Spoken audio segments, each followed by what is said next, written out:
10 రోజులు వైకుంఠ ద్వారం తెరిచి ఉంచడం జరుగుతుంది. దీని సందర్భంగా అన్ని రకాల ఏర్పాట్లు తిరుమలలో ఇప్పటికే చేయడం జరిగింది.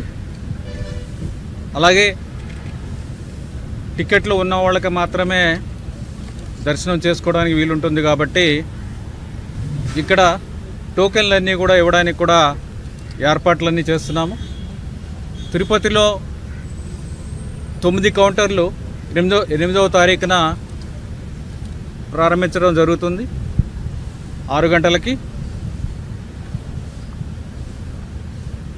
ఈ కౌంటర్లలో 3 రోజులకి గాను అంటే 10వ తారీఖు, 11వ తారీఖు, 12వ తారీఖు గాను ఈ కౌంటర్లలో టికెట్లు అవి ఇవ్వడం జరుగుతుంది. దాని తర్వాత ఏ రోజుకి ఆ రోజు ముందు రోజు ఇవ్వడం జరుగుతుంది.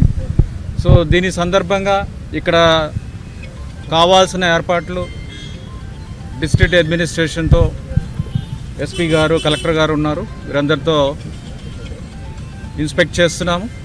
చూసి భక్తులకి ఎటువంటి అసౌకర్యం లేకుండా ట్రాఫిక్ ఏర్పాట్లు, పార్కింగ్ ఏర్పాట్లు, ఇక్కడ క్యూ లైన్లో ఉన్నప్పుడు వారికి ఏ విధమైన ఇబ్బంది లేకుండా తాగునీరు కానీ టాయిలెట్స్ కానీ ఇవన్నీ కూడా ఏర్పాట్లు చేయడానికి చూస్తున్నాము.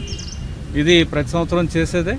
ఇది పకడ్బందీగా జరగాలనే ఉద్దేశంతో ఎస్పీ గారు, కలెక్టర్ గారు కూడా వచ్చారు. ఇవన్నీ పరిశీలిస్తున్నాం.